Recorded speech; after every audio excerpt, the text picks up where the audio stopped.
wasaaradda qorsheynta iyo horumarinta qaranka Soomaaliland ayaa maanta magaalada Hargeysa waxa ku qabatay kulan ay isku hor fadhiisteen hay'adaha dawladda iyo kuwa caalamiga ah ee ka howlgala Soomaaliland ee ka shaqeeya dhanka horumarka. Kulankan ayaa waxa soo qaban qaabisay wasaaradda qorsheynta oo kaashanaysa dalladda ay ku midoobeen ururada caalamiga ah ee ka howlgala Soomaaliland ee magaceeda loo yaqaan Somaliland NGO Consortium. waxaana kulankaasi si rasmi ah u furay wasiirka wasaaradda qorsheynta iyo horumarinta qaranka Soomaaliland isagoo ka warbixiyay siyaasadda dawladda ee ku aadan horumarka iyo howlaha bini'aadanimada. kulankan ayaa ujeedadiisu ay sidii loo heli lahaa deegaan ku habboon oo ay ku howlgeli karaan ururada samafalka ee aan dawliga ahayn. intii kulankani socday waxaa lagu soo bandhigay warbixino kala duwan oo la xiriira nidaamka isku dubaridka qaranka, waxaana warbixintaasi soo jeediyay agaasimaha waaxda isku duwidda ee wasaaradda qorsheynta iyo horumarinta qaranka Soomaaliland mudane Cabdifataax Suldaan Aadan Faarax. intaasi kadib waxaa hadalada iska daba qaatay wasiirada wasaaradaha arrimaha gudaha, horumarinta biyaha, horumarinta beeraha, horumarinta caafimaadka, shaqagelinta arrimaha bulshada iyo qoyska, wasiir ku-xigeenka wasaaradda qorsheynta iyo horumarinta qaranka Soomaaliland, agaasimayaasha guud ee wasaaradda qorsheynta iyo gaadiidka, iyo sidoo kale gudoomiyaha hay'adda ka hortagga iyo masiibooyinka iyo kaydka qaranka, iyagoo oo dhankooda soo dhaweeyay shirkani ay isugu yimanayaan hay'adaha dawladda iyo kuwa caalamiga ah. sharaf weyn oo maanta aad la joogtaan madashan shirka ay ku arrinsanayaan dawladda Jamhuuriyadda Soomaaliland iyo hay'adaha caalamiga ah. shirkeena iyo ujeedooyinkiisa waxaa ka hadli doona wasiirka wasaaradda qorsheynta noo furi doona. waxaan u mahadnaqayaa cid kastoo gacan ka geysatay oo ay ka mid tahay NGO Consortium, shirkadaha private-ka ah iyaguna gacanta ka geystay, shaqaalaha wasaaradda qorsheynta qaranka oo iyaguna madashan ay fadhiyeen ee quruxda badan inoo qaabeeyo inoo diyaariyay. marka ugu horeysa aad waxaan ugu hambaleynayaa wasiirka wasaaradda qorsheynta iyo hay'adihii kala shaqeeyay inuu soo abaabulo kulan sanadeedkan ay ku arrinsanayaan xukuumadda dawladda Soomaaliland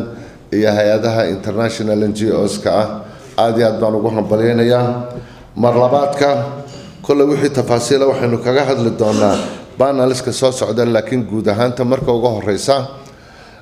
xukuumadda Soomaaliland waxay aad bay ugu mahadnaqaysaa organisationada international NGOs-ka ah oo muddada dheer ay wada shaqeynta lahaayeen. waxaan jecelahay in aan xasuusiyo qolada international NGOs-ka ah dawladda Soomaaliland ilaa iyo intii ka dambeysay burburkii dawladdii la odhan jiray Soomaaliya ee Somalilandna xorriyaddeeda ay dib ula soo noqotay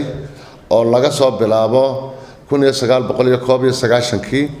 dawladda Somaliland waxay la lahayd xidhiidh aad u wanaagsan iyo wada shaqeyn aad u wanaagsan hay'adaha international NGOs-ka ah iyo UN agencies-ka labadaba waxay la lahayd cilaaqaad iyo xidhiidh aad u wanaagsan. sharaf weyn bay noo tahay sidaan nahay qaraxda qaranka ee halka joogtay inaan halkan kala soo qayb galno oo ah runtii NGO-yadu ama ha noqdeen local NGOs ama ha noqdeen international NGOs waxay soo qabteen shaqo ballaaran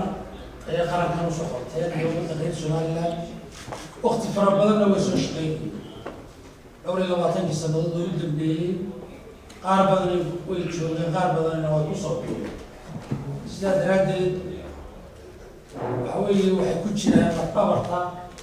waxtarta xukuumadda reer Somaliland. waxa keliya oo aanu codsan lahay waxa weeye oo aanu jecelahay inaanu aragno in ay NGO-yadu la shaqeeyaan wasaarad kasta shaqada ay leedahay.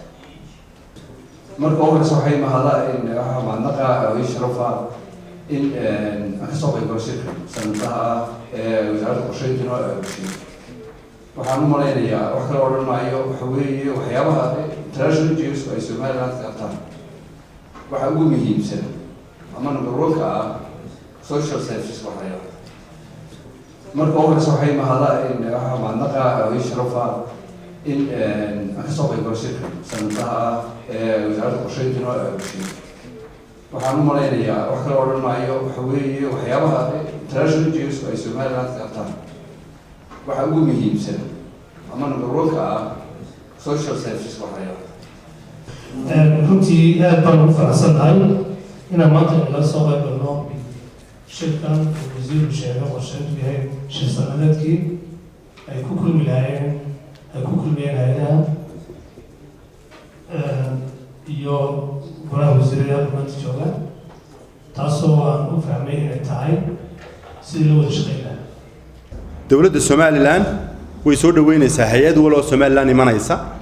dowladda Somaliland waxay sidoo kale soo dhaweynaysaa cid kastoo kala shaqeynaysa dhanka bani'aadanimo iyo horumarka waxaan doonaynaa inaanu cadeyno inaanay dowladda Somaliland u daba fadhiisanayna ama waxba ka weydiinayn dowladda Soomaaliya hay'adaha wadanka imanaya hay'adaha wadanka qaabka ay uga shaqeynayaan shuruuc iyo qawaaniin iyo dastuur ay dalka Somaliland ka jira hay'aduhu markay wadanka yimaadaan way isdiiwaan geliyaan sharci bay qaataan authorization bay helaan inay wadanka ka shaqeeyaan waxaanay u hoggaansamaan shuruucda iyo qawaaniinta u dejisan qaranka jamhuuriyadda Somaliland gabagabadii kulankanina waxaa si rasmi ah kulankaasi u soo xidhay wasiirka wasaaradda qorsheynta iyo horumarinta qaranka Somaliland Cawaale Ibraahim Shirwac waxaana uu ka warbixiyay waxyaabihii ka soo baxay kulankani waxaana hadaladiisii kamid ahaa maanta halkan waxaanu ku qabanay shir ay kaga arrinsanayeen hay'adaha caalamiga ah iyo dawladda Somaliland shirka waxa ka soo qayb galay madax sarsare oo qaranka ah wasiiro iskugu jira agaasimayaal iyo madax hay'adaha kala duwan waxa qaybta kale ka soo qayb galay madax iyo nimanka haysta country programmeska ee hay'adaha caalamiga ah waxaan markaa ka tashanay wada shaqaynta iyaga hay'adaha caalamiga ah iyo dawladda waxa ay dawladdu la wadaagtay in hay'adaha caalamiga ah ay ka filayaan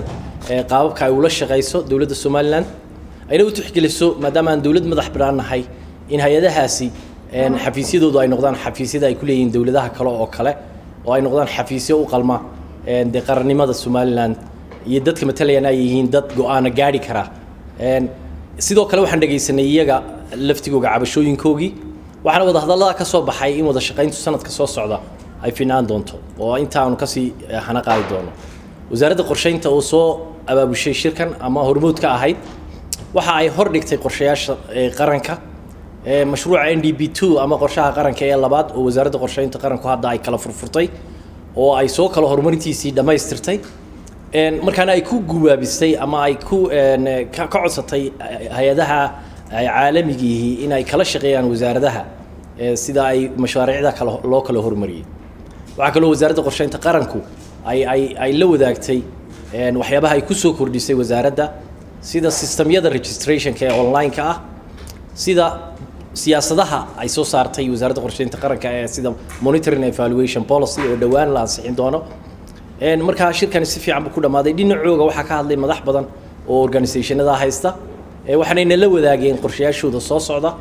waxa kale oo inay la wadaageen waxyaabaha ay tabanayaan ee ay dawladda ay ka rabaan inay dawladdu kala shaqeyso isku soo wada duub waxay noqotay shirkaas shir mar dhala waxaan rajaynaynaa in wada shaqaynta hay'adahaasi iyo dawladdu ay wanaagsanaadaan